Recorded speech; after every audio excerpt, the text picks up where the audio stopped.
Boa noite a todos, muito grata pela confiança, pelo carinho com que vocês sempre me recebem. Eu estava até ali sentada e pensando em algumas considerações que a gente poderia fazer sobre o que nós vamos conversar, né? Eu disponho de quanto tempo, Sr. Clóvis? De quanto tempo eu disponho? Era 1h30 que nós combinamos? Meia-noite. Está combinado, então. A gente se desloca de casa para vir para uma casa espírita. A gente fica doido para voltar, para ver se o santo sobreviveu na ilha, lá, sei lá onde ele foi parar. Olha, todo mundo assistindo a novela das 8. E a gente se depara hoje com uma série de informações acerca das Olimpíadas. Estão acontecendo N coisas aí no nosso país, no nosso cotidiano, que tem chamado bastante a nossa atenção. De qualquer forma, essa palestra que eu vou estar repetindo para vocês, porque o orador ele faz uma palestra, ele repete em algumas casas, não dá para fazer uma palestra para cada casa que a gente vai, e algumas mensagens a gente sempre considera como algumas propostas queridas que a gente acaba se afinizando com algumas informações que a gente gostaria de transmitir e acaba fazendo a palestra com esse desejo, com esse intuito. Então a gente acaba repetindo em pelo menos algumas casas. Para quem quiser, essa mesma palestra está disponibilizada porque fizeram a caridade lá no centro de Polônia, me pegaram um dia de bastante gripe, bem desarrumadinha e colocar no YouTube essa palestra. Então está lá disponível, né, sem qualquer pretensão, mas ilustrada, com os slides e tudo, de repente, se alguém se interessar. Porque a gente vai conversar um pouquinho sobre uma dualidade que aparece na nossa cabeça. Na verdade, ela é intitulada O Duelo entre o Ser e o Não Ser. E a gente está sempre vivendo dualidade, sempre vivendo uma encruzilhada mental nas decisões no dia a dia. Desde se a gente vai colocar frango ou peixe na mesa, ou se não tem dinheiro, se vai ser alface ou agrião, mas até coisas realmente significantes que envolvem a nossa conduta com extrapolações e consequências para a vida alheia. Porque quando a gente se refere a alguém de uma forma positiva ou pejorativa, nós estamos interferindo na vida dessa pessoa. Quiçá quando então a gente está convivendo com ela. E é muito interessante como a gente brinca num jogo de dualidade com aquilo que é certo e que deve ser feito, com aquilo que é mais prazeroso, não deve e muitas vezes é feito. Então é muito interessante, eu estava vindo no trânsito, e não hoje, né, mas eu estava no trânsito e me peguei, eu estou envolvida com um projeto aí acadêmico, e eu estou muito exausta por causa disso, eu estou há 4 meses num trabalho bastante intenso. E no trânsito, eu confesso que às vezes, né, paciência fica a desejar. Apesar da gente saber que o espírita, nossa, né, é um exemplo de paciência e tudo, pelo menos a gente tenta, né? Eu estava vindo no trânsito e pensei comigo, bom, eu fiquei brava, acabei ultrapassando uma pessoa que estava tranquila, acho que estava vendo se ia chover, do lado esquerdo, eu com muita pressa, né? E eu fui ultrapassar. Mas eu fui direitinho, eu falei, bom, o negócio vai ser eu ir para a faixa da direita, porque a pessoa não sai para a esquerda, da esquerda, e vou ultrapassar. Só que quando eu fiz a menção, né, eu fui para a direita, aí a pessoa acelerou para eu não passar. Eu tinha que virar para um lado, que era justamente na esquerda. Fiquei muito brava, taquei o pé no acelerador, buzinei, pensei comigo, vixe, já pensou se alguém lá dos pés? Se alguém que já me viu falar? Que vergonha! Então a gente acha que passa batida a ação, o pensamento. E claro que era ou poderia ser alguém que me conhece. Eu começo essa palestra geralmente, pelo menos das vezes que eu a fiz, falando sobre bioética, né, que envolve muita questão do fazer e não fazer, da dualidade do certo e do errado, ou pelo menos do que é bom e que não é bom. E eu brinco quando a gente vai fazer dar aula, né? É muito gostoso dar aula, eu gosto muito. E lá na Faculdade de Medicina a gente dá aula de genética, obviamente, que é a minha área. Mas eu gosto muito de dar aula de bioética. Então os professores da bioética sempre chamam para falar de bioética e genética e etc. E nas aulas de bioética, eu entro na sala e a primeira coisa que eu faço é passar a lista. E não é uma conduta que eu adoto nas aulas que eu ministro normalmente. porque eu não passo lista. Eu gosto de chamar os alunos pelo nome, pelo menos alguns eu consigo gravar o nome. E é assim que eu gosto, isso já tem 30 anos. Mas nas aulas de bioética, que é a ética aplicada a questões médicas, de ciência e de saúde, enfim, eu passo a lista. Então eu passo a lista, eu começo a dar aula e a gente fala dos princípios e começamos a discutir. E aí eu, por favor, a lista, porque geralmente o professor recolhe a lista no final e vai embora. Fala aí, a lista, por favor, né? E os alunos me devolvem a lista e, para surpresa deles, eu paro o assunto e começo. Fulano, e fulano presente, Cicrano, presente, Beltrano. Ué, mas o Beltrano assinou. Cadê o Beltrano? Aqui, claro, todo mundo já ouviu falar disso que acontece em países estranhos, ou pelo menos muito distantes, porque eu tenho certeza que quem fez faculdade, ou ensino médio aqui, sei lá, qualquer coisa, jamais assinou a lista para alguém. E jamais pediu para ninguém assinar a lista, porque isso, nem vou falar o nome do crime previsto na lei brasileira, então a gente não faria isso. Mas a gente é capaz de fazer isso e reclama se alguém assina inapropriadamente um documento. A gente é capaz, eu estou com uma fome, pegar uma barrinha de chocolate no supermercado, vou no chocolate e depois a embalagem calmamente cai do carrinho, no lixo, logo do lado. Então, o chocolatinho, estou morrendo de fome, estou com um carrinho de R$400, não posso comer uma barrinha de chocolate? Qual é o problema? Afinal de contas, o chocolate já está embutido no preço que eu estou pagando aqui. Sabe como chama isso lá na minha casa? Quem falou? Roubo. A senhora tem toda a razão. Roubo. Eu roubei uma barra de chocolate. Então essas coisas, né? Mas vamos lá, considerando conduta, vamos pensar em atleta. Já que a gente está falando de Olimpíada, vamos considerar os atletas. Vocês têm visto algumas coisas, pelo menos, uns flashes, ou assistido alguns jogos? Muito bem. Vocês imaginam quanto que um sujeito tem que treinar para ter aquele desempenho? Vocês já imaginaram? Como que eles treinam por anos, como eles são focados. Muito bem, e dentro do espírito olímpico, quanto que a gente tem treinado para ser atleta da vida? Quanto que a gente tem que se esforçado para se dar bem com o marido, para se dar bem com a vizinha, para fazer caridade no centro, para vir estudar. Mas a gente quer sucesso e ser campeão, subir nos pódios da vida. Quanto de treino?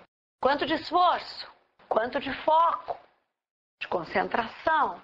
Mas aí a vida é malvada, não é? E tudo isso por quê? Porque a gente tem um jeito de enxergar a vida que deixa a desejar. E aí, falando de Olimpíada, falando de conduta, falando de ética, vou contar uma historinha para vocês, verídica. De um sujeito, que talvez você já tenha ouvido falar dessa história, porque foi noticiada, foi veiculada aí numa série de veículos, que conta sobre justamente um corredor, um maratonista, chamado Anaya. Vocês conhecem a história do Anaya? Alguns de vocês vão lembrar eu contando. É um corredor espanhol que estava fazendo uma corrida, que a gente chama de cross country, né, que é atravessando o país, na Espanha. Parece que eles iam chegar na cidade de Navarra. E esse corredor estava correndo direitinho espanhol, dentro do seu próprio país, isso em 2012. É recente essa história. E ele estava indo muito bem, ele era o segundo colocado na corrida. Na frente dele, obviamente, como não poderia deixar de ser, um queniano, que estava muito na frente. E ao chegar próximos da linha final, da linha de chegada, a uns 30 metros da linha, ou seja, menos de meia quadra, o queniano se confundiu com uma faixa meio de propaganda, coisa assim, e achou que tinha cruzado a linha de chegada. E o Anaya estava um pouco atrás, não o suficiente para ganhar do queniano, mas se o queniano parasse, obviamente a Anaya ia ganhar. Então, a 30 metros da chegada, o queniano parou, como já viu a faixa, já se deu por vencedor e relaxou. E ali ele ficou. O Anaya que vinha vindo atrás, ao invés de, ele parou e avisou o queniano que não conseguia entender direitinho. E ele explicou para o queniano, você não chegou. A linha de chegada é lá, aqui não é a linha de chegada. O queniano, agradeceu, zarpou, ganhou e o Anaya pegou em segundo. Foi uma coisa, né? Todo mundo ficou impressionado com a atitude dele, alguns favoráveis, outros contra. E aí os repórteres perguntaram, mas meu Deus do céu, olha, o que você fez? Por que você fez? O que te motivou? Parará, parará, parará. O técnico dele ficou muito bravo. Falou, atitude muito nobre, porém, jamais deve ser repetida. Ele tinha que ter ganho. Ele ia ser o campeão, e inclusive com todas as compensações financeiras e de fama, enfim, que isso dá. Porque o primeiro lugar, embora próximo do segundo, é bem diferente do segundo. E ele disse, mas fiz o quê? Quando os repórteres arguíram. Fiz o quê? O que você fez? Você deixou o queniano ganhar. Ele falou, mas a minha vitória não seria digna?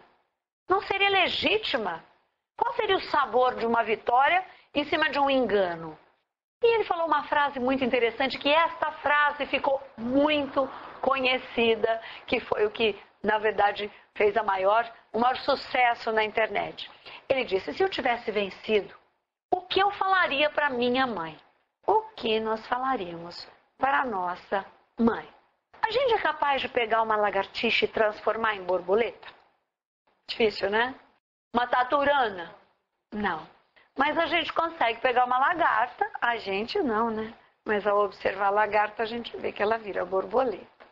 Existe já uma predisposição no espírito para ser mais ou menos honesto, mais ou menos ético. Já existe toda uma história anterior que os evangelhos todos estão recheados de exemplos. E que o Cristo tanto nos falou. Que nós somos seres em evolução de vida eterna. Que nós estamos para aprender muitas coisas. Que estamos passando aqui não de férias. Os espíritos falam isso praticamente na maioria das mensagens. E a gente tem um comportamento mais ou menos afim, que demonstra essa nossa experiência, essa nossa evolução, esse nosso nível evolutivo. E ao tomarmos as nossas decisões, nós temos uma série de justificativas. É assim que eu aprendi com meu pai e com a minha mãe. Foi assim que fulano me ensinou. É assim que a minha mãe agiria. Eu já sofri muito e é por isso que eu ajo assim. Eu aprendi não sei aonde que tem que ser assim. E assim por diante. Mas, na verdade, toda e qualquer decisão, tenhamos ou não modelos, etc, etc, etc, porque se a gente teve coisa negativa, a gente tem recheado de coisa positiva por aí, para que nós optemos por uma coisa ou por outra. E, na verdade, a responsabilidade é única e simplesmente daqui. Porque quando eu digo assim, porque foi aquele modelo que eu aprendi, eu estou raciocinando em cima de um modelo. Quando eu digo fulano agia assim, eu tive a oportunidade de refletir sobre a atitude do fulano. Mas e o livre-arbítrio? Livre-arbítrio é uma coisa muito relativa. Aí alguns espíritas vão dizer, Guinness, como relativa? Livre-arbítrio é livre-arbítrio. Claro que é absoluto. Porém, relativo no estado, por exemplo, que a gente está agora. Eu pergunto, a gente hoje consegue decidir livremente por algumas coisas? Não por quê? Duro da mãe era quando você falava não ou sim, ou da professora, ela perguntava por quê? Então era melhor ficar quieto. Porque, óbvio. Porque ao nascermos tantas e tantas vezes, e tendo o livre-arbítrio em cada uma das existências, nós estamos fazendo o quê? Tomando decisões que não mandaram para cá, mandaram para cá. Outra decisão que não mandaram para cá, mandaram para cá. Mais uma que mandou para cá e não para cá. E assim nós fomos fechando o nosso cerco. Então, se hoje estamos mais limitados na tomada de algumas decisões, vinculadas, por exemplo, a situações de saúde, às vezes não é uma decisão nossa estarmos com uma determinada doença. Porque não foi algo ambiental que nós optamos, por exemplo, em sermos tabagistas ou alcoolistas. Nós não tivemos essa opção, porque tem, mas nós estamos sofrendo uma doença crônica de base que não dependeu de um agente externo. Então, muitas vezes, essa doença é um momento de reflexão para que o espírito possa tomar outros tipos de decisões. Mas ele não optou em ficar doente. Mas ficou doente porque se nessa ele não optou em ser tabagista ou alcoolista, de repente na anterior ele optou por isso. Então ele já afunilou para um determinado lado que a sua vida foi tomando. Então claro que a gente tem livre-arbítrio, mas isso vale para desde o começo. E com base no que você planta, você colhe. Então, eu sempre brinco. Planta abobrinha, quer comer moranguinho? Come. Abobrinha é bom, né? E quem planta espinho depois quer papar? Comer espinho é difícil, não é? E a gente está sempre nessa encruzilhada. Mas a gente tem um jeito, que não é só uma questão de tomada de decisão, do que mostra, né? Mas a gente tem um jeito muito pessoal de ver a vida e como isso é complicado. Hoje eu recebi uma mensagem que eu já tinha recebido antes no WhatsApp. Às vezes as pessoas acham realmente que a gente tem tempo. Tem umas mensagens, juro por Deus, eu contei, acho que eu levantei o dedo assim umas 15 vezes, só para saber o tamanho dela. Aí tem gente que acha que você tem tempo para ler tudo aquilo. Mas teve uma que, por curiosidade, como eu lido um pouco com neoplasias malignas, porque eu trabalho com oncohematologia, né, que é traduzindo câncer do sistema sanguíneo, vamos chamar assim. Me interessou porque falava de câncer, era uma mensagem, às vezes a gente vai começar uma aula e usa algum exemplo de reforço, porque a gente tem que aprender a passar para o estudante o espírito humanístico de tudo. O manejo para a comunicação do diagnóstico difícil, para estimular a adesão ao tratamento. Então, tudo isso a gente discute em aula. E às vezes umas mensagens da área de saúde eu gosto muito. E vocês devem ter recebido. Então, diz que uma moça, né, fazendo quimioterapia para câncer de mama, levantou de manhã e havia 3 fios de cabelo na cabeça dela. E ela disse assim, opa, hoje eu vou poder fazer uma trança. Mas no dia seguinte ela levantou e tinha só 2 fiozinhos de cabelo na cabeça. E ela disse, hoje do jeito vai ser usar dividido no meio. No 3º dia, ela levanta, olha no espelho e só tem um último fio de cabelo na cabeça. E ela diz assim, bom, o negócio hoje é rabo de cavalo, né? E até que no 4º dia ela levanta e não tem nenhum fio de cabelo. E ela diz, graças a Deus, hoje eu nem preciso me preocupar em fazer penteado. Tudo isso reflete o quê? Uma forma de ver a mesma coisa. E de entender que a vida tem mensagens autônomas e outras que nós nos propusemos a receber. E não entendemos, e batemos o pé, e ficamos bravos. Nessa dualidade da tomada de decisões, nessa questão de como eu sou, o que eu devo, porque fulano faz e não acontece nada. Eu já ouvi isso da boca de espírito, dá vontade de dar um puxãozinho de orelha assim. Sabe a teoria, mas na hora de pôr em prática, não é? Fulano é mauzinho. E olha aí que vida boa que ele tem. Primeiro que a coisa não é imediata. Segundo, quem diz que fulano é totalmente mauzinho? Pior, quem diz que você é o bonzinho da história? Mas as nossas interpretações são sempre aquelas que permitem que nós advogamos a nosso favor. Não é assim? Mas um sujeito que eu costumo brincar, que eu tenho muito amigo materialista, né? Eu costumo dizer para eles, no mínimo, você tem que respeitar. Porque se esse sujeito foi capaz de dividir o mundo entre antes e depois dele, meu amigo, se prostra. Porque no mínimo é inteligência suprema. Inteligência suprema, bondade suprema, justiça suprema e tantas coisas supremas que esse nosso irmão maior e esse mentor e esse missionário nos deixou, que é o Cristo, né? Na verdade, Jesus. Então, por isso que eu digo, né? Na pior das hipóteses, um ateu tem que respeitar muito Cristo, porque ele conseguiu dividir a história do mundo. E as lições que ele deixou são incontestavelmente inteligentíssimas. Mas nós que sabemos a função de Jesus, que conhecemos exatamente o seu papel, que tanto o adoramos e tanto o respeitamos como nosso mestre maior, vale a pena a gente ver como ele antevia as coisas, como ele dizia com tanta propriedade que o meia-culpa é inevitável. Então nesse trecho, já que a gente está falando em como a gente vê a vida, é mais ou menos essa questão dos olhos de ver e dos ouvidos de ouvir. Olhem só, em Mateus 13, de 13 a 15, olha o que o Cristo nos fala. Por essa razão eu lhes falo por parábolas, porque vendo eles não veem, e ouvindo não ouvem nem entendem. Neles se cumpre a profecia de Isaías. Ainda que estejam sempre ouvindo, vocês nunca entenderão. Ainda que estejam sempre vendo, jamais perceberão. Pois o coração desse povo se tornou insensível. De má vontade ouviram com seus ouvidos e fecharam os seus olhos.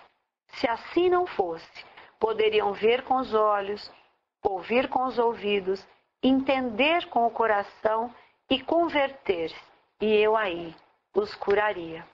O Cristo já deixou claro que a gente não veria as coisas da forma correta. E por que Isaías disse jamais?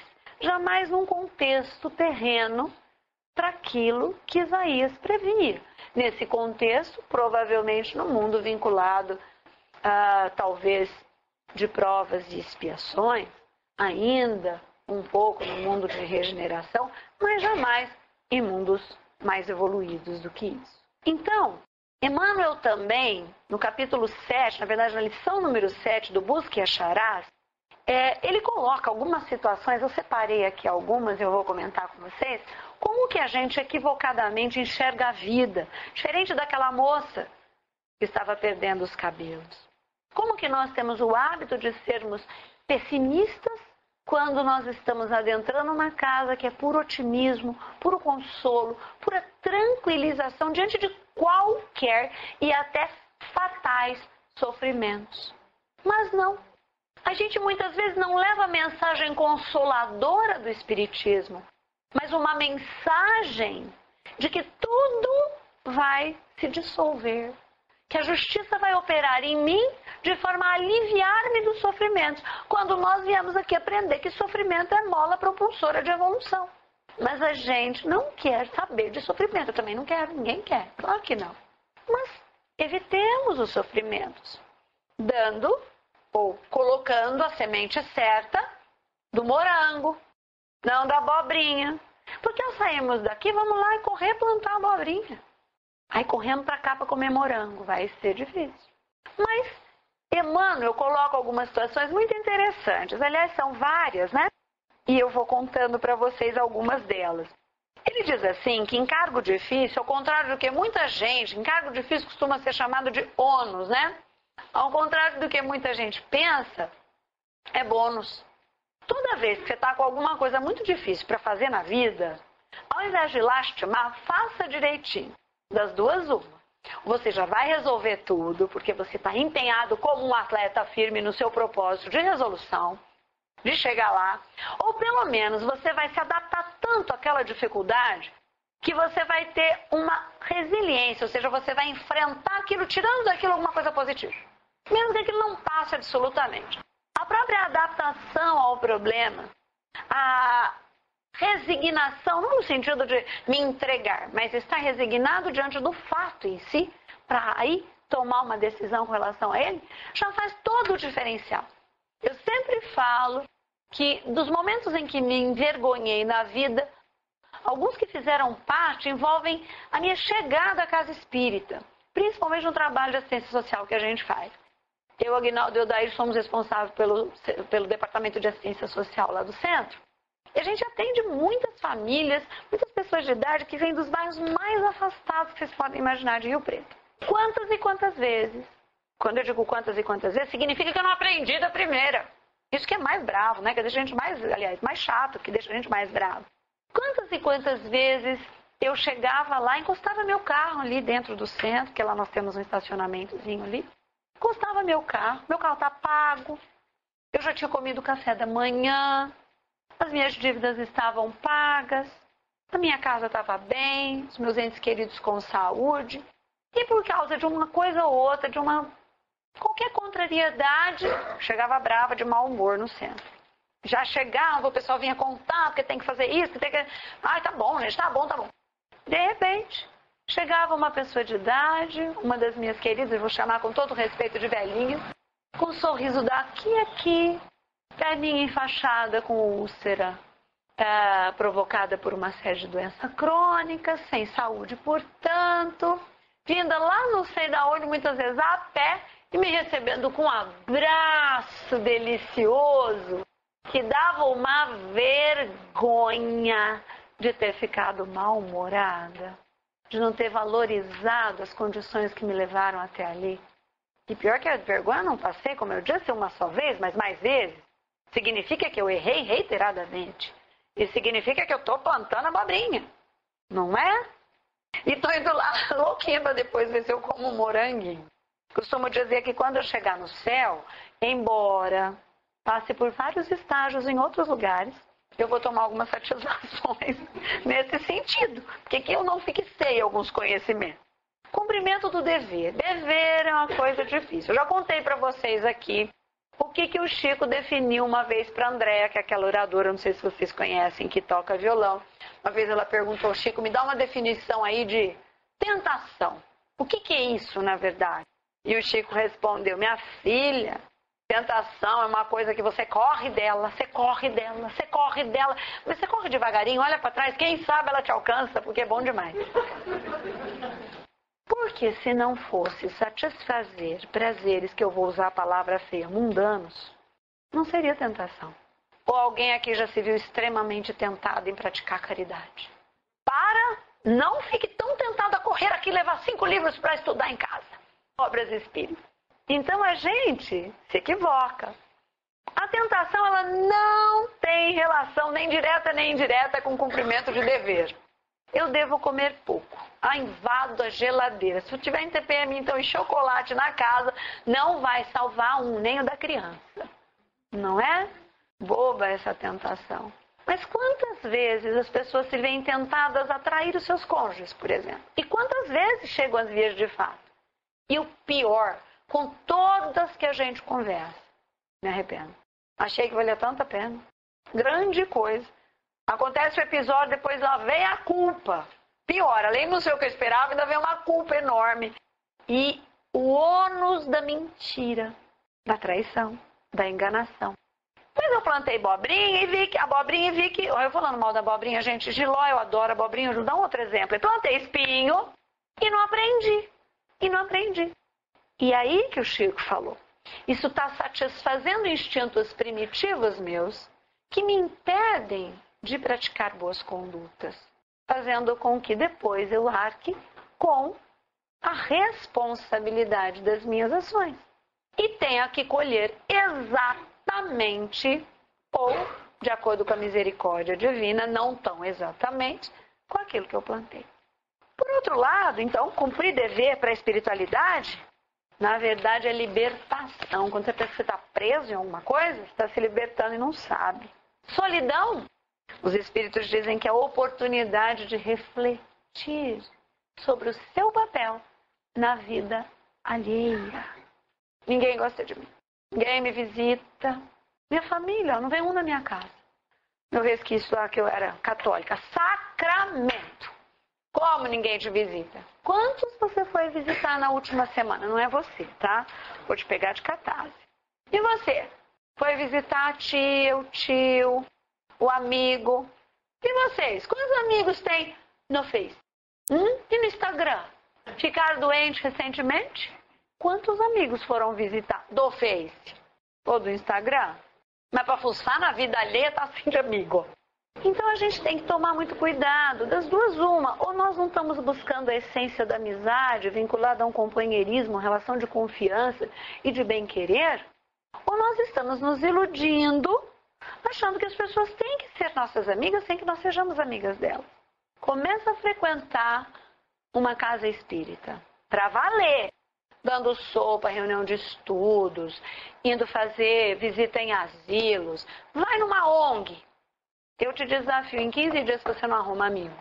Agora, vai em situações de competição, em situações de vaidade, em balada, em bar, em pererê. Você vai arrumar cúmplice para coisa errada, amigo, não. Difícil. Então, claro que onde eu tem um ambiente mais salutar do ponto de vista de energias que são emanadas por aqueles, pela intenção, né? Elas são as intenções daqueles que frequentam os locais, obviamente, eu vou ter as consequências disso. Como, por exemplo, amizades ou não. Contrariedades, segundo os espíritos, são treinos de paciência. É por isso que eu devo ter um forte. Vocês já viram que paciência não é o meu forte. Doença súbita, moléstia súbita. Segundo Emmanuel, apoio de emergência. Emmanuel fala que, de repente, você estava lá, livre, leve e solto, acontece alguma coisa que te põe numa cama, uma fratura, um acidente, uma doença aguda, enfim. Diz ele que, via de regra, é o alto segurando você porque algo ia ou poderia acontecer, tá? Então, lembram aquela história da bênção do mal menor? Defeito congênito, que é uma área que eu gosto demais, que é a área que eu lido.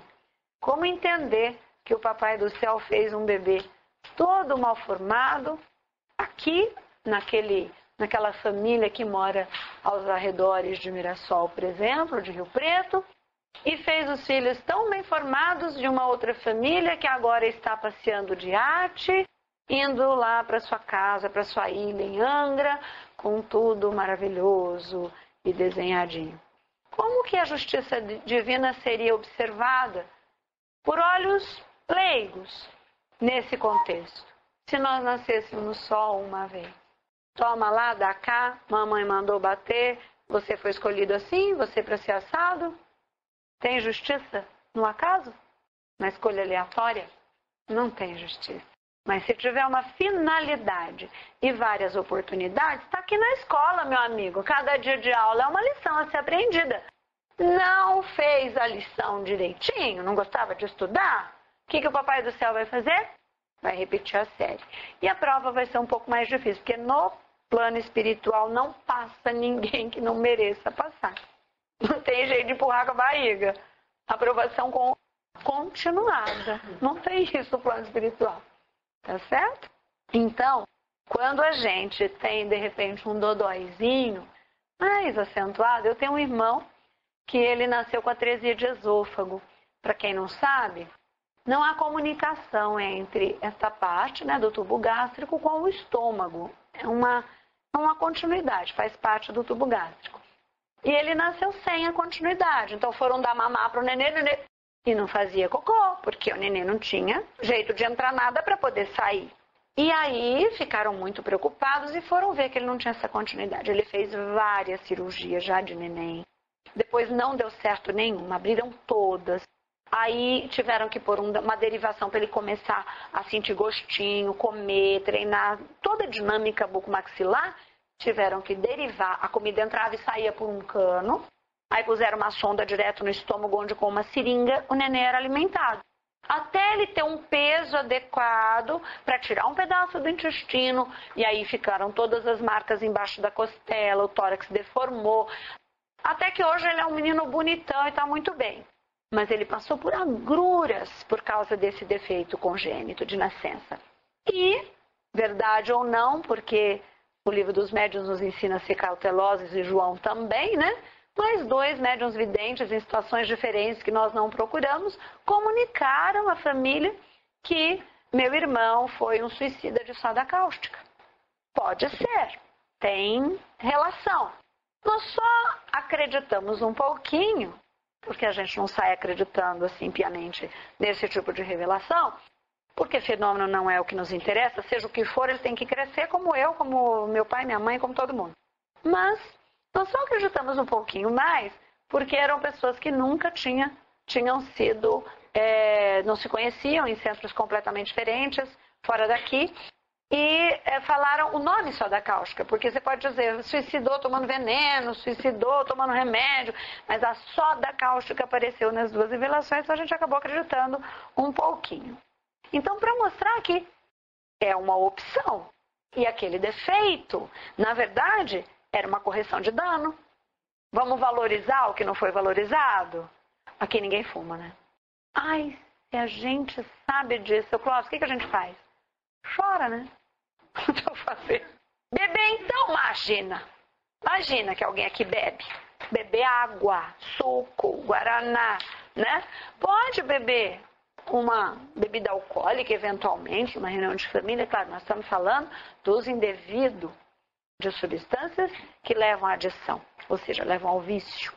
Comigo, jamais. Paro quando eu quero. Nossa, lá no Desarte, o trabalho que a gente tem para alcoolistas, tabagistas e aditos de drogas ilegais, a gente sabe que esta conversa, eles mesmos dizem, ela é comum em todos os casos. E o pior de tudo é quando a pessoa acha que alcoolista é quem cai na sarjeta. Eles acham realmente que quem é o alcoolista, antigamente chamado alcoólatra, né? É aquela pessoa que precisa beber, que não sai do bar. Meu amigo, minha amiga, se você tem vontade de beber bebida alcoólica todo dia, você já é um alcoólatra, tá? Se a vontade vem, se a boca saliva, mesmo que você, por enquanto, segure alguns dias e outros abuse, você já é um alcoolista. Infelizmente, reconheça isso e diz, chega, não faço mais, porque não quero mais plantar só abobrinha não, espinho. Muito bem, Emmanuel também nos fala do fracasso como necessidade de revisão. Se a gente fracassou, não fomos para o caminho certo. E daí, o problema não é cair, o problema é achar lindo, ficar lá no buraco se lamentando. Caiu, levanta, meu filho. Caiu, levanta. A vida tem que ser encarada com otimismo, com boas ações. Vai lá dar coisa boa para a vida, que a vida vai olhar para você com carinho e vai devolver. Agora, a vida não barganha. Se a intenção é barganhar, apesar que André Luiz diz que tem algumas exceções, né? André Luiz tem aquela trovinha, né, que eu também gosto muito, e sempre estou repetindo, que diz assim, que se o malandro soubesse o tanto que é bom, ia ser bom só de malandragem. E é mais ou menos por aí. Então, se a gente fracassou, e daí? Vai lá e faz de novo, e tenta de novo. Lembra dos atletas. Vocês viram aquela menina que ganhou a primeira medalha de ouro para o Brasil? A Rafa? Vocês viram o que falaram para aquela menina pelo fato de ser negra? Fala a verdade, como é difícil, como deve ser, porque quem sou eu para tentar adivinhar, imaginar como é difícil. Das poucas vezes que eu sofri algum tipo de discriminação por qualquer coisa, doeu demais, eu fico imaginando uma discriminação por causa de etnia, por causa de raça. É absurdo isso, é absurdo. Se vier de um espírito, então, a quem muito foi dado, deixa. Vai ser pedido. De qualquer forma, essa moça ouviu absurdidades que quase a fizeram desistir. E graças a Deus, as boas inspirações ali dos mentores, muito provavelmente do seu mentor em particular, suporte de amigos, porque quem faz coisinhas boas tem amigos. E olha as adversidades que ela já enfrentava desde criança no ambiente inóspito de uma favela, particularmente a favela onde ela foi criada, é uma favela de muita violência no Rio de Janeiro, um ambiente bastante difícil de se criar um filho. Essa menina foi para o esporte violenta, brava, rude, e foi canalizando toda essa raiva. Imagina a raiva no sentido positivo que foi usado no judô, sendo usada no sentido negativo para a criminalidade. Essa menina não. Ela foi lá, fez o outro lado, foi chamada pejorativamente um monte de coisas, venceu isso, focou, se determinou e ganhou uma medalha de ouro. Fácil, ela teve que concorrer assim, fazendo uma tomada geral, umas 600 ou mais pessoas no calibre dela. Então, menina de muito valor. Pensemos nisso. Então, não cabe preconceito em lugar algum, por nada. Lar em discórdia, área de resgate de relações, menosprezo, teste de amor. Tem coisa pior que a gente ser menosprezado? Isso vale para quem a gente ama. Um filho ignorar a gente? Uma vez meu filho brigou comigo e ficou sem conversar comigo. Eu queria esganar ele. De tanto que aquilo doía. Eu falei, mas o que é essa criatura que eu pus no mundo? Tá pensando que é? Que paf é essa? E fui lá, briguei muito com ele no bom sentido. Aí a gente acabou fazendo as pazes. Mas dói. Dói uma coisa bobinha assim? Dói muito. Mas a espiritualidade fala que nós temos que testar muitas vezes esse amor que a gente diz que tem. Porque amor condicionado não é amor. Eu me amo ser. Eu te amo se você se comportar como eu quero, se você fizer o que eu quero, se você for como eu quero. Então, não é amor. Ofensa, ai, ai, ai, dá a segunda face, mas nem invocação à tolerância, segundo Emmanuel. Desilusão, o que você pensa que é desiludir-se com alguém? Olha que bonitinho que Emmanuel coloca, é visita da verdade. Ai, me desiludi porque aquela pessoa não era como eu pensava. Mas é a visita da verdade, agora você está vendo como ela é. Tem oportunidade de conhecê-la melhor, perdoar os seus erros e restabelecer um vínculo num outro tipo de relação. Uma relação agora mais essencializada e verdadeira. Tá? A gente tem que, lembra dos olhos de ver? Obstáculo social? Ai, não consigo crescer, estou sempre empregado. Foi patrão, pois estou lá embaixo nas outras vidas e agora vem para obedecer. Sensação de humildade. Vocês já viram que tem algumas pessoas que têm uma dificuldade enorme com a autoridade? Mas dificuldades de coisas bobas. Ela é só chefe. A moça não pode nem ter o título de chefe da outra, que já adquiriu energia negativa por 1 ano e meio. Né? Quanto mais se ela tentar falar alguma coisa, sugerir situações, a gente tem uma dificuldade muito grande com hierarquia. Mas lembremos que cabo não é general. É injusto que seja meu chefe. Tudo bem. Então, justamente, seja o chefe dela. Justamente. Galgue os seus degraus por competência, por afinidade, com trabalho. Agora, brigar com hierarquia é complicado. Não é por aí. É falta de humildade. Existem obrigações dos empregadores e obrigações dos empregados. Eu não posso chegar lá no meu hospital e falar para o diretor, o que é? Ele fala, o que é rua? Né? É ali. Nem tanto, tá? Agora eu sou funcionário do Estado de São Paulo, é FAMERP. Mas a gente não pode arriscar, né? As coisas podem virar. Crise, segundo Emmanuel, aferição de valores. Está em crise? Ai, ai, ai, vamos pensar, o que está acontecendo? Uma oportunidade de se transformar. Sacrifício, crescimento espiritual, em todos os sentidos. Bom, mas para terminar, algumas últimas considerações. Tem um filósofo que eu gosto muito que chama Kant. Aliás, essa história do Ayala, né, do Anaya, desculpe, tem um rapaz que é um filósofo moderno, é um gordinho que usa óculos, eu esqueci o nomezinho dele. Vocês devem saber, tem um monte, tem do Karnal, que é aquele careca, né? Que vocês devem receber um monte de mensagem, às vezes, por WhatsApp, enfim. E tem esse outro, que ele é mais cheinho, que é um filósofo atual. Portela. O Portela, exatamente. E ele tem uma palestra que ele cita também algumas coisas assim que eu gostei e também estou usando, que vale a pena. Esses dois vale a pena a gente sempre estar ouvindo, que eles trazem coisas muito bonitinhas. Mas o Kant é um filósofo da antiguidade e ele tem uma frase muito, muito, muito legal, que diz assim, olha, tudo que você não puder contar como você fez, não faça. Por quê? Porque a moralidade não mora na ação, mas na intenção. O que significa isso? Se eu não posso contar o caminho, nem faz para obter esse fim, porque a intenção não foi boa. Embora a ação possa resultar numa coisa aparentemente boa. Vamos dar um exemplo. Um grupo de mulheres se reúne para fazer um bazar beneficente. E esse bazar beneficente é para construir uma nova sede do Centro Espírita. Muito bem.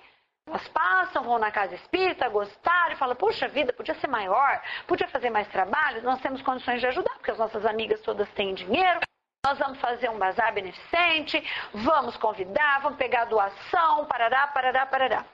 Aí elas fazem isso. E o bazar é o maior sucesso.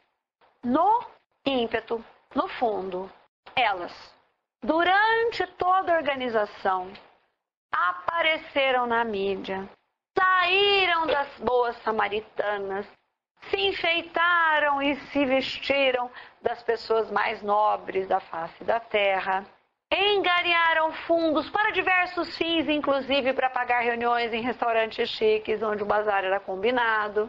Na doação de algumas pessoas vieram algumas coisas de grife que elas julgaram não seria adequada pôr num bazar que a maioria das pessoas não iria aproveitar por aquele preço. E algumas ficaram só com algumas coisinhas.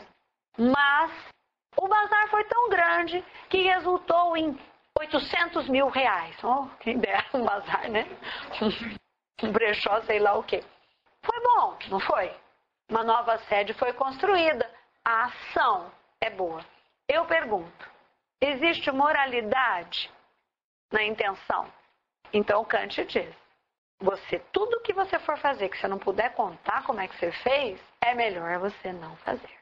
Porque mesmo construindo a casa espírita, o que o Cristo foi muito pródigo e a doutrina sempre nos explica em dizer, né, sempre está nos explicando e dizendo, e assim, cada palestrante de uma forma ou de outra fala, que é exatamente isso. Se você fez aqui para ter louros aqui, você já teve.